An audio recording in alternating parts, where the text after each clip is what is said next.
এই মেয়েটি অসম্ভব রকমের একজন মেধাবী স্টুডেন্ট। সে স্কুলে সবসময়ই বরাবরের মতো ফার্স্ট হয়, কিন্তু সে তার বন্ধুদেরকে পাশ করানোর জন্য পরীক্ষার হলে অভিনব সব চালাক পদ্ধতিতে নকল করে সাহায্য করে। পরীক্ষার হলে তাদেরকে সাহায্য করার জন্য সে কিছু টাকাও পায়, কিন্তু আস্তে আস্তে এভাবে লোভে পড়ে সে কোটি কোটি টাকা ইনকামের জন্য পৃথিবীর সেরা ইউনিভার্সিটিগুলোতে স্টুডেন্টদেরকে নকল করে অ্যাডমিশনের ব্যবস্থা করে দেয়। তবে কথায় আছে না, চোরের 10 দিন তো গেরস্তের একদিন। তবে সে কি আসলে পরবর্তীতে ধরা পড়ে গিয়েছিল, নাকি চালাকি করে বেঁচে গিয়েছিল?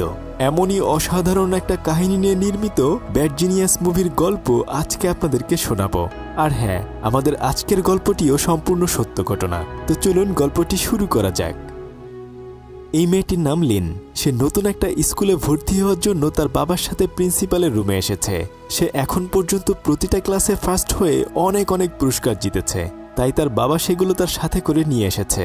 তার প্রিন্সিপাল তখন সবকিছু দেখে অনেক বেশি খুশি হয়ে যায়, কেননা এমন একজন মেধাবী স্টুডেন্ট তাদের স্কুলে ভর্তি করালে অবশ্যই তাদের স্কুলের সুনাম চারদিকে ছড়িয়ে পড়বে। প্রিন্সিপাল তখন খুশিতে খুশিতে তাকে ওখানে ভর্তি করে নিতে চায়, কিন্তু লিন আসলে নিজের ইচ্ছা এখানে ভর্তি হতে চায় না, কেননা এখানে পড়তে হলে প্রতি বছর প্রায় 1.5 লক্ষ টাকা দিতে হবে। তবে তার বাবা একজন সামান্য স্কুল টিচার, তাই তার পক্ষে কখনোই এত টাকা দেওয়া সম্ভব নয়। তখন প্রিন্সিপাল লিনকে বলে, আমাদের স্কুলে পড়তে হলে প্রতি বছর 1.5 লক্ষ টাকা দিতে হয় না, বরং মাত্র 1,20,000 টাকা দিতে হয়। লিন তখন বলে, স্কুলের আসা যাওয়ার খরচ, দুপুরের লাঞ্চের খরচ, বই খাতা কেনা সহ আরো অন্যান্য ফি মিলিয়ে 1,50,000 টাকাই লাগবে। তার বাবা তখন তাকে বারবার চুপ করতে ইশারা করছিল, কিন্তু সে এইসব খরচের কথা মুখে মুখে হিসাব করে তাকে জানিয়ে দেয়। এটা শুনে প্রিন্সিপালও একটু লজ্জায় পড়ে যায়। তখন তার বাবা লিনকে থামিয়ে প্রিন্সিপালকে বলে, আপনি কিছু মনে করবেন না, আমার মেয়ে অঙ্কে অনেক বেশি ভালো, তো সেজন্য সে সবকিছু সহজেই হিসাব করে ফেলেছে। প্রিন্সিপাল লিনের এত বুদ্ধি দেখে তাকে বলে যে, আমাদের স্কুলে স্কলারশিপ নিয়ে তুমি বিনা টাকায় পড়তে পারবে। এটা শুনে লিন অনেক বেশি খুশি হয়ে নতুন স্কুলে ভর্তি হয়ে যায়। স্কুলের আইডি কার্ডের জন্য সে যখন ছবি তুলতে যায়, ঠিক তখনই একটা মেয়ে এসে ক্যামেরাম্যানকে বলে, আরে দাঁড়ান দাঁড়ান, একটু পরে ছবি তুলেন। এই বলে সে লিনের চুলগুলো ঠিক করতে করতে বলতে থাকে, এই স্কুলের আইডি কার্ডের ছবিটি কয়েক বছর তোমার গলায় ঝুলে থাকবে, তাই একটু সুন্দর না হলে হয় নাকি বলো? এই বলে সে তার চশমাটা খুলে হেসে একটা ছবি তুলতে বলে। আসলে এই মেয়েটিও আজকে নতুন ভর্তি হয়েছে। মেয়েটির নাম হচ্ছে গ্রেস। এরপর সেও তার স্কুলের আইডির জন্য একটি ছবি তুলে নেয়, আর সেও লিনের প্রথম বান্ধবী হয়ে যায়। নতুন স্কুলে লিনের দিনকাল ভালোই কাটছিল। স্কুলের লাইব্রেরিতে গিয়ে গ্রেস তাকে বলতে থাকে, আমার এসব অঙ্কের প্রশ্ন একদমই মাথায় ঢোকে না। আমি স্কুলের নাট্যদলে অভিনয় করতে চাই, তবে সেজন্য আমার সিজিপিএ অবশ্যই 3.25 থাকতে হবে। কিন্তু আমি যে কিভাবে এত ভালো রেজাল্ট করব, অঙ্ক তো আমার মাথায় ঢোকে না। লিন তখন তার হাত থেকে অঙ্কের শিটটা নিয়ে মুখে মুখে সেগুলো এক একটা সমাধান করে দেয়। গ্রেস তখন বলে, ইস, আল্লাহ যদি তোমার মতো আমাকে এরকম মেধাবী বানাতো তাহলে কতই না ভালো হতো বলো। সে তখন চট করে লিনকে বলে, তুমি কি আমাকে টিউশন পড়াবে? লিন আসলে তার এই কথায় রাজি হয় না। তবে গ্রেস তখন বলে, যদি তুমি আমাকে পড়াও তাহলে আমি তোমাকে আমার গুরু হিসেবে মেনে নেব। প্লিজ যেভাবেই হোক না কেন তুমি আমাকে অঙ্ক শিখিয়ে দাও না। লিন গ্রেসের এমন জোরাজুরিতে তাকে পড়ানোর জন্য রাজি হয়ে যায়। কয়েকদিন পর তাদের পরীক্ষা শুরু হয়ে যায়। পরীক্ষার হলে টিচার এসে তাদেরকে বলতে থাকে, তোমরা কেউই কোনো ধরনের নকল করবে না, এগুলো কিন্তু আমি একদমই পছন্দ করি না। লিন প্রশ্ন হাতে নিয়ে খেয়াল করে যে গ্রেস তাকে সেদিন লাইব্রেরিতে যে প্রশ্ন দিয়েছিল, আজকে ঠিক হুবহু সেই অঙ্কগুলোই এসেছে। ওই টিচারের কাছে যারা টিউশন পড়তো, টিচার তাদের সবাইকে প্রশ্ন ফাঁস করে দিয়েছিল। তাই সে তখন গ্রেসের দিকে ইশারা দিয়ে বলে, কি সব অঙ্ক পারবে তো? গ্রেস তখন বলে, আমি সবকিছু ভুলে গিয়েছি, একটাও করতে পারবো না। তারা যখন ফিসফিস করে কথা বলছিল, টিচার তখন তাদের দিকে ডাস্টার ছুঁড়ে মারে। লিন তখন অঙ্কগুলো সমাধান করতে শুরু করে। একটু পরে সে পিছনে ফিরে দেখে যে গ্রেস একটা অঙ্ক না পেরে বসে বসে কান্না করছে। তাই সে তখন বুদ্ধি করে সমস্ত অঙ্কগুলো সমাধান করে রাবারের উপর এক একটা উত্তর লিখে দেয়। এখন যে করেই হোক এই রাবারটি গ্রেসের কাছে পৌঁছে দিতে হবে। তাই সে গ্রেসকে ইশারা করে তার ডান পায়ের জুতার ভেতরে রাবারটি রেখে পিছনের দিকে ছুঁড়ে মারে। গ্রেস খুব চালাকের সাথে সেটা তার পায়ের নিচে রেখে দেয়, কিন্তু একটু পরেই ওখানে টিচার চলে আসে। লিন তখন ভয়ে ভয়ে তার ডান পা কোনো মতে লুকিয়ে রাখে। তবে এভাবে থাকলে যে কোনো সময় তারা দুজনই ধরা পড়ে যাবে। তাই গ্রেস তার নিজের পায়ের জুতাটি লিনের দিকে ছুঁড়ে মারে, কিন্তু তখনই জুতাটা সোজা গিয়ে অন্য জায়গায় চলে যায়। এখন তো তারা দুজনেই পড়ে যায় মহা বিপদে, কেননা টিচার যে কোনো সময় সেটা দেখে ফেলতে পারে। তাই লিন বুদ্ধি করে দ্রুত নিজের প্রশ্নপত্র হাতে নিয়ে জুতাটি পায়ে দিয়ে টিচারের কাছে জমা দিতে যায়। আর গ্রেস তখন সেই রাবারটি বের করে সমস্ত উত্তর খাতায় লিখে বাইরে বের হয়ে আসে। এই যাত্রায় তারা দুজনেই বেঁচে যায়। গ্রেস অঙ্কে 3.80 পায়। সে তো ভীষণ খুশি হয়ে যায়, কেননা সে এখন স্কুলের নাট্যদলে অভিনয় করতে পারবে। গ্রেস তখন লিনকে বলে, আজকের এই খুশিতে সন্ধ্যাবেলায় আমার বয়ফ্রেন্ড প্যাট একটা পার্টি রেখেছে, তুমি অবশ্যই সেখানে আসবে। সন্ধ্যাবেলায় তারা তিনজন সুইমিং পুলে সাঁতার কাটছিল আর গল্প করছিল। তখন প্যাট লিনের সাথে পরিচিত হয়ে নেয় এবং তাকে বলতে থাকে, গ্রেস বলেছে তুমি নাকি অনেক মেধাবী স্টুডেন্ট। লিন সেই কথা শুনে একটু লজ্জায় পড়ে যায়। সে প্যাটকে বলে, পড়াশোনা করলে তুমিও ভালো রেজাল্ট করতে পারবে। কিন্তু প্যাট বলে, আরে না, আমি কিভাবে ভালো রেজাল্ট করব? আমার কি আর ওরকম কোনো বন্ধু আছে যে আমাকে পরীক্ষার হলে রাবার ধার দিবে? এই কথা শুনে লিন অনেক কষ্ট পায়, কেননা নকল করার কথা সে পেটকে জানিয়ে দিয়েছে। পেট তখন লিনকে বলে, যদি তুমি আমাকে পরীক্ষার হলে নকল করতে সাহায্য করো তাহলে আমি তোমাকে প্রতিটি সাবজেক্টের জন্য 3000 টাকা দেব। আর আমার সাথে আমার আরও 5 জন বন্ধু আছে, ওরাও তোমাকে প্রতিটি সাবজেক্টের জন্য 3000 করে টাকা দিবে। লিন বলে, যদি আমরা ধরা খেয়ে যাই তাহলে তো স্কুল থেকে আমাদেরকে বের করে দেবে। পেট তখন বলে, তুমি একদমই চিন্তা করো না, আমরা কখনোই ধরা খাবো না। আর তাছাড়া প্রতি সেমিস্টারে 13টি সাবজেক্ট রয়েছে, প্রতিটি সাবজেক্টে যদি তুমি 3000 করে টাকা পাও তাহলে কত টাকা হয় হিসেব করে দেখো। আর তাছাড়া এই টাকা তুমি স্কুলে টি মানি দিতে পারবে। কিন্তু লিন বলে, আমি তো স্কলারশিপ পেয়েছি, আমার কোনো টাকা পয়সা দেওয়ার প্রয়োজন নেই। কিন্তু প্যাট বলে, এই স্কুলে পড়তে হলে সবাইকেই টি মানি দিতে হয়। এই কথা শুনে সে বাড়িতে এসে ড্রয়ার খুলে দেখে যে প্রিন্সিপাল তার বাবার থেকেও 2 লাখ টাকার একটা টি মানি নিয়েছে। সে তখন মন খারাপ করে পিয়ানো বাজাতে শুরু করে, কেননা তার বাবার পক্ষে এত টাকা দেয়া আসলে অনেক বেশি কষ্ট হয়ে গিয়েছিল। তার বাবা এসে তখন তাকে বলে, তুমি তো অনেক দিন ধরে এটা বাজাও না, তবে আজকে যে বাজাচ্ছ। তখন সে তার বাবাকে বলে, কি দরকার ছিল আমাকে ওই স্কুলে ভর্তি করানো, আমি তো আগের স্কুলেই ভালো ছিলাম। তখন তার বাবা বলে, ওই স্কুলে পড়লে বেশিরভাগ স্টুডেন্ট বিদেশে পড়তে যেতে পারে, তাই আমিও চাই তুমি ওই স্কুলে ভালো মতো পড়াশোনা করে স্কলারশিপ নিয়ে বিদেশে পড়তে চাও। কিন্তু লিন চিন্তা করে, তার বাবার মতো এমন অল্প আয়ের একজন স্কুল শিক্ষক কিভাবে এতগুলো টাকা দিবে, তাই সে ওই স্কুলে পড়তে চায় না। কিন্তু তার বাবা তার কোনো কথা না শুনেই ওখান থেকে চলে যায়। সে তখন মন খারাপ করে আবার পিয়ানো বাজাতে শুরু করে। আর তখনই তার মাথায় একটা বুদ্ধি চলে আসে। সে দেখে যে পিয়ানোর সুরে সুরে হাতের ইশারায় এমসিকিউ পরীক্ষার ABCD এই 4টি অপশন বোঝানো যায়। তাই সে তখন তাদেরকে পরীক্ষার হলে সাহায্য করার জন্য রাজি হয়ে যায়। তাই সে তখন পরদিন গ্রেস এবং প্যাটকে সাহায্য করার কথা জানায়। এরপর তারা তাদের বাকি বন্ধুদেরকেও ওখানে নিয়ে আসে। লিন তাদেরকে খুব চালাকি করে পিয়ানো ক্লাসের কথা বলে নকল করা শেখাতে থাকে। সে বলে, যখন আমি ছোট আঙুলটা উঠাবো তখন মনে করবে এটা হচ্ছে A, এরপর যখন তার পাশেরটা উঁচু করব তখন ভাববে এটা B, আর এর পরেরটা C, আর তার পরেরটা D। আমি বেঞ্চের উপর হাত নাড়িয়ে পিয়ানোর সুরে সুরে সবাইকে উত্তর বলে দেব, আর তোমরা একজন আরেকজনেরটা দেখে এভাবে সেই উত্তরগুলো পরীক্ষার হলে দাগিয়ে নিবে। এভাবে প্রতিটা পরীক্ষায় তারা স্যারের চোখ ফাঁকি দিয়ে নকল করতে থাকে। গ্রেস ভালো রেজাল্ট করার কারণে স্কুলের নাট্যদলে চান্স পেয়ে যায়, আর অন্যদিকে প্যাট পাশ করার কারণে তার বাবা তাকে একটা নতুন গাড়ি গিফট করে। এভাবে ভালোই স্কুলে তাদের দিনকালগুলো কাটতে থাকে। আর লিনও বেশ ভালো টাকা কামিয়ে নেয়। সে কিছু টাকা দিয়ে তার বাবার জন্য নতুন শার্ট কিনে আনে। তার বাবা যখন জিজ্ঞেস করে তুমি টাকা কোথায় পেলে, সে তখন বলে যে পিয়ানো ক্লাস করিয়ে বন্ধুদের থেকে টাকা পেয়েছি। আস্তে আস্তে তার পিয়ানো ক্লাসে আরও অনেক স্টুডেন্ট যোগ দিতে থাকে। এভাবে বেশ কিছুদিন পেরিয়ে যায়। স্কুলের বাইরে যেসব স্টুডেন্টরা স্কলারশিপ পেয়েছে তাদের ব্যানার টানিয়ে দেয়া হয়। আর তখন দেখা যায় যে লিনের সাথে ব্যাংক নামের আরেকটি ছেলেও স্কলারশিপ পেয়েছে। তাদের দুজনেরই ব্যানার স্কুলের বাইরে টানিয়ে দেয়া হয়েছে। কয়েকদিন পরে তাদের স্কুলের সাথে অন্য একটা স্কুলের কম্পিটিশন ছিল। ওখানে লিন এবং ব্যাংক দুজনেই তাদের নিজেদের স্কুলের হয়ে লড়ছিল। ব্যাংক কিছুটা নার্ভাস ছিল।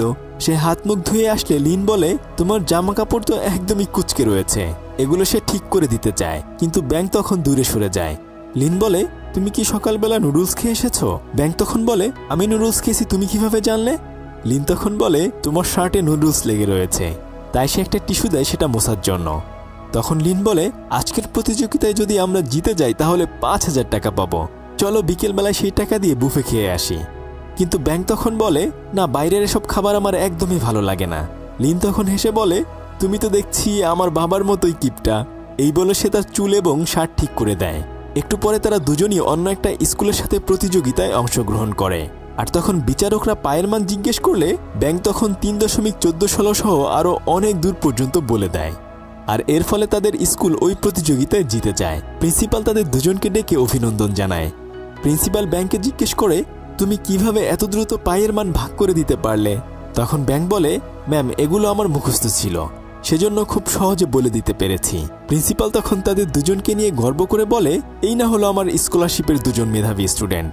তবে তোমাদের জন্য আরও একটা খুশি সংবাদও রয়েছে। প্রতি বছরের মতো এই বছরেও আমাদের স্কুল থেকে সিঙ্গাপুরের স্কলারশিপের ব্যবস্থা রয়েছে। তবে ওখানে একটা নিয়ম রয়েছে, প্রত্যেকটা স্কুল থেকে মাত্র একজন করে স্টুডেন্ট সেখানে অংশগ্রহণ করতে পারবে। যদিও তোমরা দুজনই আজকে বন্ধু হয়ে একই দলেই অংশগ্রহণ করেছিলে, তবে এখন থেকে তোমরা দুজন দুজনের প্রতিদ্বন্দ্বী। তোমাদের দুজনের মধ্য থেকে সবচেয়ে যে ভালো রেজাল্ট করবে এবং যার আচরণ ভালো হবে তাকেই শুধু আমরা সিঙ্গাপুরের ওই স্কলারশিপের জন্য পাঠাবো। আর এরপর থেকেই তারা দুজন দুজনের প্রতিদ্বন্দ্বী হয়ে যায়। ব্যাংক আসলে খুবই গরিব ঘরের একটা ছেলে ছিল। তাদের ছোটখাটো একটা লন্ড্রির দোকান রয়েছে। সারাদিন স্কুল করে বাসায় ফিরে সে তার মাকে লন্ড্রির দোকানে কাপড় ধুতে সাহায্য করে। এভাবে অনেক কষ্ট করে সে পড়াশোনা করে। কয়েকদিন পেরিয়ে গেলে আবার স্কুলে পরীক্ষা চলে আসে। তখন ব্যঞ্জং নামের একটা ছেলে এসে ব্যাংকে বলে, প্লিজ ভাই, আজকে পরীক্ষায় আমাকে একটু দেখাও, নাহলে আমি একদমই পাশ করতে পারবো না। আর ওই কঠিন পিয়ানো ক্লাস আমার মাথায় ঢোকে না। তখন ব্যাংক তার কাছে পিয়ানো ক্লাস সম্পর্কে জানতে চায়, কিন্তু বেনজং তখন কথা ঘুরিয়ে তাকে বলে, যদি তুমি আমাকে পরীক্ষার হলে দেখাও তাহলে প্রতিটি সাবজেক্টের জন্য তোমাকে আমি 3000 করে টাকা দেব। তবে ব্যাংক তার এই কথায় রাজি হয় না। পরীক্ষা শুরু হলে ব্যাংক সবার আগে গিয়ে পরীক্ষা রুমে বসে থাকে। কিছুক্ষণ পর একে একে সবাই আসলে পরীক্ষা শুরু হয়ে যায়। ব্যাংক তখন সবার আগেই অনেকগুলো প্রশ্ন লিখে ফেলে, কিন্তু একটু পরে লিন প্রশ্ন চেক করে দেখে যে আজকে তাদেরকে 2 সেটের প্রশ্নে পরীক্ষা নেওয়া হচ্ছে। এবার তো তারা সবাই অনেক বেশি ভয় পেয়ে যায়, কেননা লিনের কাছে তো মাত্র 1 সেট প্রশ্নের উত্তর থাকবে, কিন্তু বাকি সেটের উত্তর সে কিভাবে মিলাবে। গ্রেস, ব্যঞ্জং এবং আরও কয়েকজন 1 নম্বর সেটের প্রশ্ন পেয়েছে, আবার প্যাট অন্যান্য আরও কয়েকজন 2 নম্বর সেটের প্রশ্ন পেয়েছে। তখন লিন তাদেরকে ইশারায় বলে, তোমরা একদমই চিন্তা করো না, আমি কোনো না কোনোভাবে একটা ব্যবস্থা করে নেব। কিন্তু ব্যঞ্জং লিনের পাশে বসে উকি দিয়ে তারটা নকল করার চেষ্টা করছিল। ব্যাংক এটা দেখে তার প্রশ্নের পিছনে লিখে নিয়ে যায় যে ব্যঞ্জং তোমারটা নকল করছে, আর সে ওই প্রশ্নটি লিনের কাছে নিয়ে ইচ্ছা করেই ফেলে দেয়। সে তখন তাকে ওই লেখাটি দেখায়। লিন তখন একটু সাবধান হওয়ার ভান করে, তবে ব্যাংক স্যারের কাছে গিয়ে চুপি চুপি বলে, স্যার, পিছনে একটা ছেলে লিনের কাছ থেকে নকল করছে। স্যার তখন সবাইকে সাবধান করে দেয়। লিন তখন তার 1 নম্বর সেটের সমস্ত প্রশ্ন সমাধান করে হাতের ইশারা করে সবাইকে উত্তর লিখতে বলে। এরপর পিয়ানোর মাধ্যমে সে সমস্ত উত্তরগুলো তাদেরকে বলে দেয়। তবে এখন তাদের হাতে সময় আছে মাত্র 20 মিনিট, কিন্তু এখনও সে 2 নম্বর সেটের প্রশ্ন সমাধান করতে পারেনি। যখন তাদের 1 নম্বর সেটের প্রশ্নের উত্তর সমাধান হয়ে যায়, তখন বাকি সমস্ত স্টুডেন্টরা একই সাথে তাদের খাতা জমা দিতে যায়। আর এই ফাঁকে লিন তার পাশের সিটে বসা ছেলেটির কাছ থেকে 2 নম্বর সেটের প্রশ্ন অদল বদল করে নিয়ে আসে। এরপর সে খুব দ্রুত গতিতে সমস্ত অঙ্কগুলো সমাধান করে ফেলে। আসলে লিন ছিল প্রচণ্ড রকমের মেধাবী, আর এই অঙ্কগুলো সমাধান করা তার কাছে কোনো বিষয়ই ছিল না। সে তখন ইশারা করে 2 নম্বর সেটের প্রশ্নের উত্তরগুলো পিয়ানো সুরের মাধ্যমে একে একে বলতে থাকে। যদিও তাদের সময় প্রায় শেষ হয়ে যাচ্ছিল, কিন্তু তবুও তারা উত্তর লেখা থামছিল না। স্যার তখন তাদের কাছ থেকে খাতা নিয়ে আসার জন্য উঠে পড়ে, আর তখন খুব দ্রুত করে তারা তাদের সমস্ত প্রশ্নের উত্তরগুলো লিখে ফেলে। অনেক কষ্টে তারা এই যাত্রায় বেঁচে যায়। তবে যখন তাদের ক্লাস টিচার বের হয়ে যাচ্ছিল, তখন সে লিনকে ডেকে বলে, তুমি তোমার খাতার নামটা লিখোনি। লিন তখন হাঁপ ছেড়ে বেঁচে যায় এই ভেবে যে এই যাত্রায় সে বেঁচে গিয়েছে। তারা সবাই আসলে এমন নকল করে ভালো পরীক্ষা দেওয়ার কারণে অনেক বেশি খুশি ছিল। তবে বেশিক্ষণ তাদের এই খুশি আর থাকে না। কিছুক্ষণ পরেই স্কুলের মাইকে অ্যানাউন্স করে লিনকে প্রিন্সিপালের রুমে ডেকে পাঠায়। আসলে ব্যাংক প্রিন্সিপালের রুমে গিয়ে তাদের নকল করার বিষয়টা ম্যামকে বলে দিয়েছে। আমাদের স্কুল জীবনেও এমন কিছু কিছু বন্ধু ছিল, তাই না, যারা স্যারের কাছে গিয়ে অনেক বেশি ভালো শাস্ত। তোমার স্কুল লাইফেও এমন কোনো ঘটনা থাকলে অবশ্যই কমেন্ট করে জানাও। যাই হোক, প্রিন্সিপাল যখন তাদেরকে এসব কিছু জিজ্ঞেস করে, তখন তারা বলতে থাকে তারা কোনো ধরনের নকল করেনি। আর তাছাড়া তাদের স্কুল টিচার বলে, পরীক্ষা তো 2 সেটে হয়েছিল, তাই নকল করার কোনো প্রশ্নই উঠে না। প্রিন্সিপাল তখন বেনজংকে রুমে রেখে লিনকে বাইরে চলে যেতে বলে। লিন যখন দরজা দিয়ে বের হয়ে যাচ্ছিল, আর ঠিক তখনই প্রিন্সিপাল তাকে আবার ডেকে পাঠায়। সেদিনের খাতা চেক করে দেখে যে ওখানে 2 সেট প্রশ্নের সমাধান করা রয়েছে, কিন্তু লিন তো 1 নম্বর সেটের প্রশ্ন পেয়েছিল, তাহলে সে 2 নম্বর সেটের প্রশ্ন কিভাবে সমাধান করল। এইবার লিন একদমই ভড়কে যায়। সে তখন নকল করার বিষয়টা ধরা খেয়ে যায়। তারপর তার বাবাকে স্কুলে ডেকে আনা হয়। মেয়ের এই কাজের জন্য তার বাবা অনেক বেশি লজ্জিত হয়। প্রিন্সিপাল তখন তাকে জিজ্ঞেস করতে থাকে, তুমি কেন এই কাজ করেছিলে। ব্যাংক তখন বাইরে থেকে বলে, ম্যাম, ও প্রতি সাবজেক্টের জন্য 3000 করে টাকা নিত, টাকার জন্যই সে অমনটা করেছে। প্রিন্সিপাল তখন বলে, দেখো লিন, স্কুল টাকা পয়সা কামানোর জায়গা নয়, এখানে পড়াশোনা করতে হয়। লিন তখন বলে, তাহলে আমাকে স্কলারশিপের কথা বলে কেন আরও অতিরিক্ত 2 লাখ টাকা টি মানি নেওয়া হয়েছে? এটা কি অন্যায় কাজ না? লিনের বাবা তখন লিনকে ধমক দিয়ে চুপ করিয়ে বলে, এই টাকা আমি ইচ্ছাকৃতভাবেই দিয়েছি, যেন তুমি ভালো স্কুলে পড়তে পারো, স্কলারশিপ পেয়ে বিদেশে যেতে পারো। সে তখন প্রিন্সিপালকে রিকোয়েস্ট করতে থাকে ওই স্কুল থেকে তাকে বের না করে দেওয়ার জন্য। অন্যদিকে গ্রেস বাইরে বসে লিনের জন্য প্রার্থনা করতে থাকে যেন সে না ধরা খেয়ে যায়। প্রিন্সিপাল তখন তার বাবার কথা চিন্তা করে লিনকে স্কুল থেকে বহিষ্কার করে দেয় না। তবে সিঙ্গাপুরের যে স্কলারশিপে অংশগ্রহণ করার কথা ছিল সেই জায়গা থেকে লিনকে বাদ দিয়ে দেয়। এখন শুধুমাত্র ব্যাংক ওই স্কলারশিপটা পেতে পারবে, এই শর্তে তাকে স্কুলে রেখে দেয়া হয়। এই কথা শুনে লিনের মনটা অনেক বেশি ভেঙে যায়। সে ওখান থেকে যাওয়ার সময় ব্যাংকে বলে, এবার তুমি একাই স্কলারশিপটা নাও। বাড়িতে ফিরে আসলে তার বাবা তাকে বলতে থাকে, তোমাকে নিয়ে আমার অনেক বেশি স্বপ্ন ছিল, তুমি সব কিছু শেষ করে দিয়েছ। তুমি ওদেরকে এভাবে নকল না করেও বরং পড়ালেখা শেখাতে পারতে। লিন তখন বলে, বাবা আমি তো নকল করিনি, আমি শুধু ওদেরকে আমারটা দেখিয়েছি। তার বাবা বলে, দুটোই একই ধরনের অপরাধ, আর তুমি তোমার নিজের টাকায় যে শার্টটা আমাকে দিয়েছিলে এটা আমার লাগবে না। এই বলে সে শার্টটি খুলে ওখান থেকে চলে যায়। লিন তখন অনেক বেশি মন খারাপ করে ওখানে বসে থাকে। অন্যদিকে প্যাট এভাবে নকল করে ভালো রেজাল্ট করার কারণে তার মা বাবা অনেক বেশি খুশি হয়। তখন তার বাবা গ্রেসকে বলতে থাকে, তোমার সাথে মেশার কারণেই প্যাট আজ ভালো রেজাল্ট করেছে, আমি চাই ও আমার মতো বোস্টন ইউনিভার্সিটিতে অ্যাডমিশন নিক। কিন্তু তার বাবা তো জানে না এই দুইটাই আসলে একটা গর্ধপ মার্কা স্টুডেন্ট। বেচারা তখন একদমই ফেঁসে যায়। এভাবে আরও কয়েকটা দিন পেরিয়ে যায়। লিন একদিন স্কুলে গেলে গ্রেস তার সাথে আবার কথা বলতে শুরু করে। আসলে লিন এখনও স্বাভাবিক হতে পারেনি, ব্যাংকের কারণেই আজকে তার এই অবস্থা হয়েছে। বেশ কয়েকদিন পরে স্কুলে গেলে গ্রেস তখন লিনকে অনুরোধ করে বলতে থাকে, তুমি আর একবারের মতো আমাদেরকে সাহায্য করো। আমি আর প্যাট দুজন মিলেই এসটিসি পরীক্ষায় অংশগ্রহণ করতে চাই, আর ওই পরীক্ষায় অ্যাডমিশনের জন্য তুমি আমাদেরকে কোনো না কোনোভাবে সাহায্য করো, সেজন্য আমরা তোমাকে অনেক অনেক টাকা দেব। তখন লিন বলে, এতদিন তো স্কুলের পরীক্ষায় তোমাদেরকে সাহায্য করেছি, তবে এসটিসি পরীক্ষা আসলে আমাদের স্কুলের পরীক্ষার মতো নয়, এটা একটা ইন্টারন্যাশনাল লেভেলের পরীক্ষা, আর এই পরীক্ষা সারা পৃথিবীতে একই সময়ে অনুষ্ঠিত হয়, তাই তোমাদেরকে কোনোভাবেই সাহায্য করা সম্ভব নয়। এই বলে সে লাইব্রেরি থেকে বের হয়ে যায়। যখন সে গ্রেসের দেয়া বইটি জমা দিয়ে যাচ্ছিল ঠিক তখনই এক ব্যক্তির মোবাইলে তার ছোট্ট বাচ্চার কল চলে আসে। ওই ছোট্ট মেয়েটি অন্য দেশে ছিল, সেখানে তখন রাত ছিল আর থাইল্যান্ডে দিন ছিল। এটা দেখেই লিনের মাথায় একটা বুদ্ধি চলে আসে। সে ওখানে থাকা ঘড়িগুলো খেয়াল করে দেখে যে এক একটা দেশের সময়ের মধ্যে কয়েক ঘন্টা করে পার্থক্য রয়েছে, কেননা বাংলাদেশে যখন দিন হয় আমেরিকাতে কিন্তু তখন রাত হয়। এটা দেখে লিন তখন নকল করার আলাদা একটা উপায় খুঁজে পায়। তখন সে ওই বইটি জমা না দিয়ে বরং নিজের কাছে রেখে দেয়। পরদিন সে পেট এবং গ্রেসের সাথে দেখা করে বলে, আমি তোমাদেরকে এসটিআইসি পরীক্ষায় অ্যাডমিশন নিতে সাহায্য করব, তবে এই পরীক্ষাটি আমাদেরকে অস্ট্রেলিয়ায় বসে দিতে হবে, কেননা থাইল্যান্ড থেকে 4 ঘন্টা ডিফারেন্স রয়েছে অস্ট্রেলিয়াতে। আমি অস্ট্রেলিয়া গিয়ে পরীক্ষায় বসব, তারপর সেই উত্তরগুলো তোমাদেরকে দেব, আর তোমরা থাইল্যান্ডে বসে এই পরীক্ষাটি দিবে।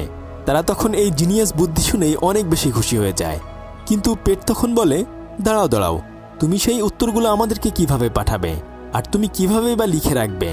তখন লিন বলে, আমি সব উত্তরগুলো মুখস্থ করে রাখব। প্যাট এই কথা শুনে হেসে হেসে বলে, তুমি একা কিভাবে 100টা প্রশ্নের উত্তর মুখস্থ করবে? লিন তখন বলে, আমি একা হয়তো 50টা প্রশ্নের উত্তর মুখস্থ করতে পারবো, কিন্তু বাকি 50টা আরেকজনকে মুখস্থ করতে হবে, আর সেটা শুধুমাত্র আমাদের স্কুলের ব্যাংকই করতে পারবে। প্যাট বলে, আচ্ছা মেনে নিলাম, তোমরা সব প্রশ্নের উত্তর মুখস্থ করে ফেললে, কিন্তু সেগুলো আমাদের কাছে কিভাবে পাঠাবে, আর আমরাই বা কিভাবে পরীক্ষার হলে সেগুলো লিখব?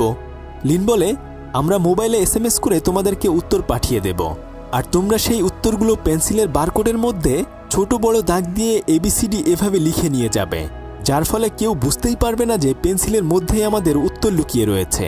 এরকম একটা জিনিয়াস আইডিয়া শুনে তারা সবাই অনেক বেশি খুশি হয়ে যায়। তবে লিন বলে, এর জন্য আমাদেরকে অনেক বেশি ক্যান্ডিডেট প্রয়োজন হবে, আর সেই সাথে অনেক টাকাও দরকার হবে। এরপর তারা সবাই মিলে এক এক করে এসটিআইসি অ্যাডমিশন পরীক্ষার্থীদের খুঁজতে শুরু করে। এভাবে অনেক অনেক স্টুডেন্ট তারা পেয়ে যায়। সমস্ত স্টুডেন্টদেরকে প্যাট প্রজেক্টরের মাধ্যমে সব কিছু বুঝিয়ে দেয়। যদি তারা এই পরীক্ষায় নকল করতে পারে তাহলে এক একজন 1 কোটি টাকার বেশি করে ভাগে পাবে। তারা তখন এই নকল করাটাকেই একটা বিজনেস হিসেবে নিয়ে নেয়। কিন্তু এখন যেভাবেই হোক ব্যাংকে রাজি করাতে হবে। ব্যাংক প্রতিদিনের মতো তার লন্ড্রি থেকে কাপড়গুলো ডেলিভারি করছিল, আর ঠিক তখনই গাড়িতে করে কয়েকজন লোক এসে তাকে তুলে নিয়ে যায়। পরদিন হুঁশ ফিরে আসলে সে দেখে যে সে একটা ময়লার ডাস্টবিনের ওখানে পড়ে রয়েছে, আর তাকে গুন্ডারা প্রচণ্ড মেরে ওখানে আহত করে রেখে গিয়েছে। আসলে সেদিনই তার সিঙ্গাপুরের স্কলারশিপের পরীক্ষাটা ছিল, কিন্তু এভাবে সে মার খাওয়ার কারণে আর সে ওই স্কলারশিপের পরীক্ষাটি দিতে পারেনি। যাই হোক, পরদিন লিন নিজেই ব্যাংকের সাথে গিয়ে দেখা করে আসে। লিন তাকে বলে, তুমি সেদিন নকল করার কথাটা প্রিন্সিপালকে বলে একদমই ভালো করনি। তবে তুমি তো স্কলারশিপের জন্য এই কাজটা করেছিলে, তাই না? তবে স্কলারশিপটা কি তুমি পেয়েছো? ব্যাংক তখন বলে, আমাকে কয়েকজন গুন্ডা উঠিয়ে নিয়ে গিয়েছিল, সেজন্য আমি আর ওই পরীক্ষাটি দিতে পারিনি। তখন লিন দুঃখ প্রকাশ করে বলে, যা হবার তা তো হয়ে গেছে, তবে আমরা চাইলে STIC-তে পরীক্ষা দিয়ে কোটি কোটি টাকা ইনকাম করতে পারি। ব্যাংক তখন নকল করার কথা শুনেই তার মুখের উপরই সেই প্রস্তাব মানা করে দেয়। তবে লিন ওখান থেকে চলে যাওয়ার আগে তাকে একটা কার্ডে অ্যাড্রেস দিয়ে যায়, যদি সে চায় তাহলে তাদের সাথে যোগ দিতে পারে। লিন, প্যাট এবং গ্রেস পুরোদমে STIC পরীক্ষার জন্য প্রিপারেশন নিতে শুরু করে দেয়। গ্রেস লিনকে একটা নকল সার্টিফিকেট বানিয়ে দেয়। লিন সেটা তার বাবাকে দেখিয়ে বলে, বাবা, আমরা একটা কম্পিটিশনে পরীক্ষা দিতে যাচ্ছি। তার বাবা তাকে আর সন্দেহ করে না। কয়েকদিন পর দেখা যায় যে ব্যাংক তাদের সাথে ওই পরীক্ষায় অংশগ্রহণ করার জন্য রাজি হয়েছে। এবার তারা দুজন মিলে বারবার প্র্যাকটিস করতে থাকে কিভাবে ওই উত্তরগুলো মুখস্থ করবে। তারা খুব সহজেই সমস্ত প্রশ্নের উত্তর সমাধান করে সেগুলো ABCD এভাবে মুখস্থ করে ফেলে। তবে প্যাট কথায় কথায় ব্যাংকে বলে বসে, শুনলাম তোমাকে নাকি কয়েকজন গুন্ডা মেরে ময়লার ওখানে ফেলে রেখেছিল। এই কথা শুনেই ব্যাংক প্যাটকে মারতে শুরু করে আর বলতে থাকে, আমি কাউকেই বলিনি যে গুন্ডারা আমাকে মেরে ময়লার ডাস্টবিনে ফেলে রেখেছিল, তাহলে তুই এই কথা কিভাবে জানলি? লিন তখন তাদের দুজনের মারামারি ফেরাতে গেলে সেও আঘাত পায়। নিশ্চয়ই তোরা সবাই মিলে এই কাজটি করেছিস। আমি যেন সিঙ্গাপুরের ওই স্কলারশিপে অংশগ্রহণ করতে না পারি, আমি তোদের সাথে আর কোনো ধরনের কাজ করব না। এই বলে সে ওখান থেকে চলে যেতে চায়। আর যাওয়ার আগে লিনকে বলে, তোমরা নিশ্চয়ই প্ল্যান করে এই কাজটা করেছিলে, তাই না? আমরা কতটা গরিব সেটা তুমি জানো, তুমি জেনে শুনে আমার উপর প্রতিশোধ নিলে। এই বলে সে ওখান থেকে চলে যায়। আসলে লিন জানতো না যে প্যাট ব্যাংকে গুন্ডা দিয়ে মার খাইয়েছে, তাই লিন তাদেরকে বলে দেয়, তোমরা এত নিচু কাজ কিভাবে করতে পারলে? আমি আর তোমাদের সাথে নেই। এই বলে সেও ওখান থেকে চলে যায়। ব্যাংক যখন রাগ করে রাস্তা দিয়ে চলে যাচ্ছিল, ঠিক তখনই সে একটা বিলবোর্ডে দেখতে পায়, লন্ড্রির দোকান চালিয়ে জীবনে আসলে ভালো কিছুই করা সম্ভব নয়। তাই সে মনে মনে সিদ্ধান্ত নেয় সে STIC পরীক্ষাতে অংশগ্রহণ করবে। সেজন্য সে তখন আবার ফেরত আসে। তারা সবাই তখন সবকিছু ভুলে পুরোদমে ওই পরীক্ষার প্রস্তুতি নিতে শুরু করে। তারা সমস্ত প্রশ্নের উত্তর মুখস্থ করে বাথরুমে গিয়ে মোবাইল বের করে সেগুলো উত্তর সেন্ড করে বারবার প্র্যাকটিস করতে থাকে। এরপর লিন এবং ব্যাংক অস্ট্রেলিয়া চলে আসে। যদিও তারা দুজন দুজনের সাথে বেশি একটা কথা বলছিল না, তবে একটু একটু করে তারা কথা বলতে শুরু করে। লিন তখন তাদের দুজনের একটা সেলফি তুলে নেয়। পরদিন তাদের পরীক্ষার সময় চলে আসে। ঠিক সেই আগের মতো তারা দুজনেই দ্রুত গিয়ে ওয়াশরুমে কমোডের ভেতরে তাদের মোবাইলটি স্কচ টেপ দিয়ে পেঁচিয়ে লুকিয়ে রাখে। যথারীতি তাদের পরীক্ষা শুরু হলে তারা সবাই উত্তর লিখতে শুরু করে। সমস্ত উত্তর লেখা শেষ হয়ে গেলে সেগুলো দুজনেই তারা এক এক করে মুখস্থ করতে থাকে। নির্ধারিত বিরতির টাইমে তারা দুজনেই ওয়াশরুমে গিয়ে মোবাইলে সেই উত্তরগুলো এক এক করে লিখে প্যাট এবং গ্রেসকে পাঠাতে শুরু করে। তবে ব্যাংক কয়েকটা উত্তর পাঠানোর পরে আর উত্তর পাঠায় না। সে তখন প্যাটকে মেসেজ দেয়, যদি এখনই তার অ্যাকাউন্টে টাকা না পাঠানো হয় তাহলে সে বাকি উত্তর দিবে না। তখন প্যাট কোনো উপায় না পেয়ে তার অ্যাকাউন্ট থেকে 4 লক্ষ টাকা পাঠিয়ে দেয়। ব্যাংক তখন তাকে মেসেজ দিয়ে বলে, আমাকে মায়ের খাওয়ানোর জন্য এই 4 লাখ টাকা বেশি নিলাম। এরপর সে বাকি উত্তরগুলো তাদেরকে পাঠিয়ে দেয়। একইভাবে লিনও বাকি 50টা প্রশ্নের উত্তর প্যাটকে সেন্ড করে দেয়। এরপর তারা আবার তাদের মোবাইল ওখানে রেখে তাড়াতাড়ি দ্বিতীয় ধাপের পরীক্ষার জন্য চলে আসে। এবারও তারা খুব ভালোভাবেই তাদের পরীক্ষা শেষ করে ফেলে। বিরতির সময় তারা দুজনেই আবার ওয়াশরুমে চলে যায়। ব্যাংক খুব সুন্দরভাবে সেই ওয়াশরুমটাতে যেতে পেরেছিল, কিন্তু লিন গিয়ে দেখে তার ওয়াশরুমে অনেক বেশি লাইন পড়ে আছে। তাই সে তখন চুপচাপ করে বাইরে অপেক্ষা করতে থাকে। ব্যাংক অনেকক্ষণ ধরে ওয়াশরুম থেকে বের হচ্ছিল না, তাই কোনো একজন স্টুডেন্ট গিয়ে পরীক্ষা কমিটিকে এই কথাটি জানিয়ে দেয়। পরীক্ষার কমিটি থেকে একজন লোক এসে তখন ব্যাংকের ওয়াশরুমের দরজায় টোকা দিতে থাকে। ব্যাংক তখন অনেক কষ্টে খুব দ্রুত উত্তরগুলো লিখে সেন্ড করে দেয়। আর যখন সে তাড়াতাড়ি করে তার মোবাইল ফোনটি লুকিয়ে রাখতে যাবে, আর তখনই তার হাঁটুর উপরে রাখা কমোডের প্লেটটা পড়ে ভেঙে যায়। সে তখন অনেক চেষ্টা করতে থাকে তার মোবাইলটি লুকানোর জন্য। সে মোবাইলটা কমোডের ভিতর দিয়ে ফ্লাশ করেও আর সেটা লুকাতে পারে না। আর এরপর ব্যাংক ধরা খেয়ে যায়। তখন তারা ব্যাংকে ওখান থেকে অফিসে নিয়ে যায়। আর অন্যদিকে লিন লাইনে দাঁড়িয়ে চুপি চুপি ওয়াশরুমে গিয়ে সে উত্তরগুলো পাঠাতে শুরু করে। সে বাইরে বের হয়ে দেখে যে ব্যাংক ধরা খেয়ে গিয়েছে। সে তখন খুব চালাকি করে তার মোবাইলটি জুতার ভেতর লুকিয়ে রাখে, কিন্তু তাদের সবাইকে বারবার চেকিং করে পরীক্ষা রুমে ঢোকানো হচ্ছিল। তখন সে বুদ্ধি করে পানি খাওয়ার অভিনয় করে একটা ডাস্টবিনের ভেতর তার মোবাইল ফোনটি লুকিয়ে রাখে। এখনও পরীক্ষার আরও একটা অংশ বাকি রয়েছে, আর এই ধাপটি শেষ হলেই তাদের পরীক্ষা শেষ হয়ে যাবে। লিন তখন ভয়ে একদম কাঁদতে শুরু করে। সে কোনো মতে নিজেকে শান্ত করে আবার পরীক্ষার হলে যায়। এবার তাকে সমস্ত উত্তরগুলো একাই মুখস্থ করতে হবে, কেননা ব্যাংক তো ধরা খেয়ে গিয়েছে। সে তখন খুব দ্রুত করে সমস্ত প্রশ্নগুলো সমাধান করে এক এক করে মুখস্থ করতে শুরু করে দেয়। কিন্তু তার একার পক্ষে এত প্রশ্ন আসলে খুব সহজে মুখস্থ করা সম্ভব ছিল না। তাই সে তখন চোখ বন্ধ করে সেই পিয়ানো সুরে সুরে এক এক করে সব প্রশ্নের উত্তরগুলোই মুখস্থ করে ফেলে। তবে বাইরে তো সিকিউরিটি গার্ড রয়েছে, তাই সে কোনোভাবেই উত্তরগুলো সেন্ড করতে পারবে না। তাই এখন তাকে যেভাবেই হোক না কেন পরীক্ষার হল থেকে বের হতে হবে। অন্যদিকে প্রশ্নের উত্তর না পাওয়ার কারণে সমস্ত স্টুডেন্টরা চিল্লাচিল্লি শুরু করে দেয়। লিন তখন বুদ্ধি করতে থাকে কিভাবে পরীক্ষা শেষ হওয়ার আগেই এখান থেকে বের হয়ে যায়। সে তখন বুদ্ধি করে গলার ভেতরে পেন্সিল ঢুকিয়ে বমি করে দেয়।